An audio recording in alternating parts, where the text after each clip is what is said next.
And I often talk about how I grew up with my Chinese family in Brooklyn and kind of my Russian, Irish, Polish family in Ohio. Growing up the daughter of an immigrant but with a white father, I have this perspective of existing within a third culture where my parents couldn't fully understand what it meant to navigate an interracial marriage, nor could they fully understand my experiences of growing up as a biracial child. I make work from the perspective of being half or both, the multiplication or the division of my identity. I work a lot with porcelain because of its rich history and cultural ties to China, how it was first discovered in Jindajin over 2,000 years ago, how that white material was worth more than gold at one point in the world, and there was this fever, almost desire for this white material. It's often perceived as dainty or fragile, but on the opposite side of that, it's also resilient. I work a lot too with elements of hair throughout my practice because hair is an extension of our bodies.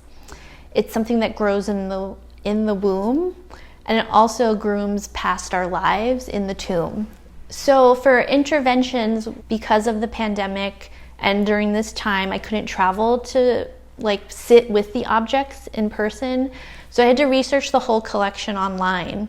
I think I looked through hundreds, maybe even thousands of images. After looking at images that were kind of all the same color over and over again, what came upon my screen was this bright red color, and it was the red in the woodblock print that I researched for interventions. A woodblock print of geishas, half naked, with red fabric adorned below their very pregnant bellies. Well, I was really attracted to the red. I've been working a lot with the color red recently, and that red was almost an unavoidable color because of the election. Red, also that deep connection to Chinese culture, is a symbol of luckiness and fortune and prosperity, but also it encapsulated so much of how I was feeling at the time, this extreme anger, but this deep love. It really very much embodies dualities. I felt like this print depicting women pregnant and a glimpse of in utero, a glimpse of the baby inside, with them kind of in these really relaxed pose with one another, all carrying flowers, felt like it was comfort for each other, like an education for one another. Until we got it translated. Oh my gosh, the translation seriously made me blush. This is the man part, this is the female part. They are a puzzle that comes together, but not until they gazed upon cranes and witnessed the thrusting action was how insemination worked. I almost couldn't believe what I was reading because it was such the opposite read of what we initially thought the print was about.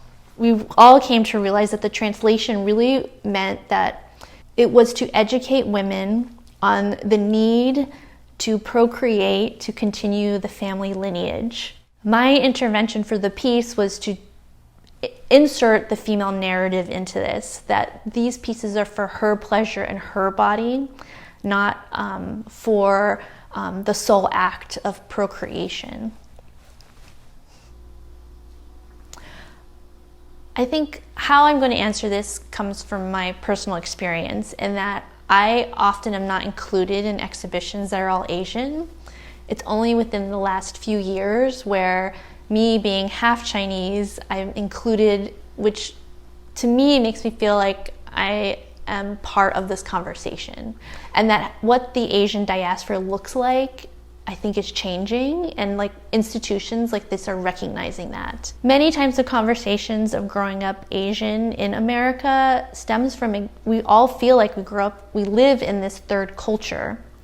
And I'm interested in seeing how the museum takes this on.